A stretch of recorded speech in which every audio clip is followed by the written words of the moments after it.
किसान, एक सूखा कुआं और एक भूखा साधु। अब सवाल यह है कि इन तीनों में क्या कनेक्शन है।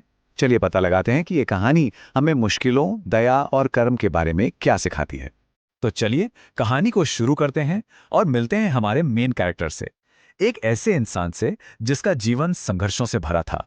कहानी है बलरामपुर गांव की और हमारे नायक का नाम है सोहन, एक किसान जिसका जीवन सच कहूं तो चुनौतियों से भरा हुआ था।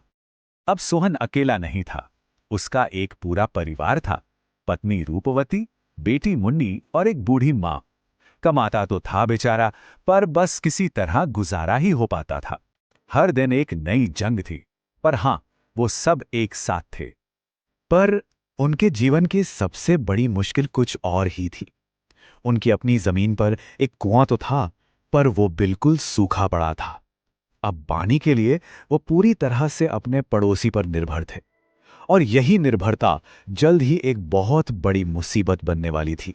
और बस यहीं से सोहन की असली परीक्षा शुरू होती है। एक ऐसा मोड़ आता है जहां उसे एक ऐसे इनकार का सामना करना पड़ता है जिसकी उसने कल्पना भी नहीं की थी। जरा सोच कर देखिए, पानी जैसी जरूरी चीज के लिए किसी और पर निर्भर होना, और फिर एक दिन वो इंसान साफ मना कर दे। हरिदास के ये शब्द सोहन के परिवार के लिए किसी कयामत से कम नहीं थे।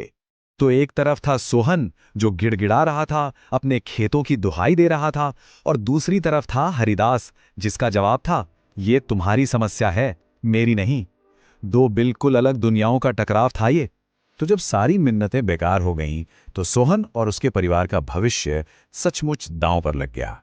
अब ये साफ था कि उनके खेत सूखेंगे और घर में फाके पड़ेंगे। तो अब कहानी एक बहुत ही दिलचस्प मोड़ पर आ जाती है। कहते हैं ना, इंसान का असली चरित्र दबाव में ही सामने आता है। तो देखते हैं सोहन अब क्या करता है। तो अब सोहन के सामने क्या रास्ता बचा था? क्या वो हाथ पर हाथ धरे बैठा रहता और अपने परिवार को भूखा देखता रहता, या फिर कुछ ऐसा करता जो लगभग नामुमकिन सा लग रहा था? उसकी पत्नी रूपवती ने हिसाब लगाया।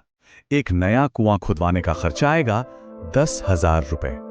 अब सोचिए, उस गरीब किसान के लिए 10,000 ये सिर्फ पैसे नहीं थे, ये एक पहाड़ जैसा था। इतनी बड़ी रकम तो शायद उन्होंने जिंदगी में एक साथ देखी भी नहीं होगी।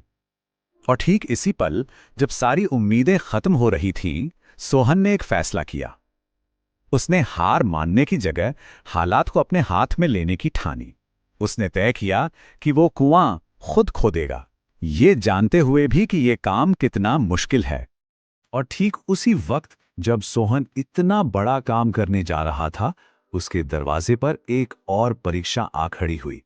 एक भूखे साधु ने दरवाजे पर दस्तक दी और खाना मांगा। यही यही इस कहानी का सबसे बड़ा टर्निंग पॉइंट है। सोचिए, एक इंसान जो खुद सबसे बड़ी मुसीबत में है, वो निस्वार्थता को चुनता है। सोहन ने अपने हिस्से का खाना एक अजनबी को दे दिया, ये जानते हुए कि शायद कल उसके पास खाने को कुछ ना हो।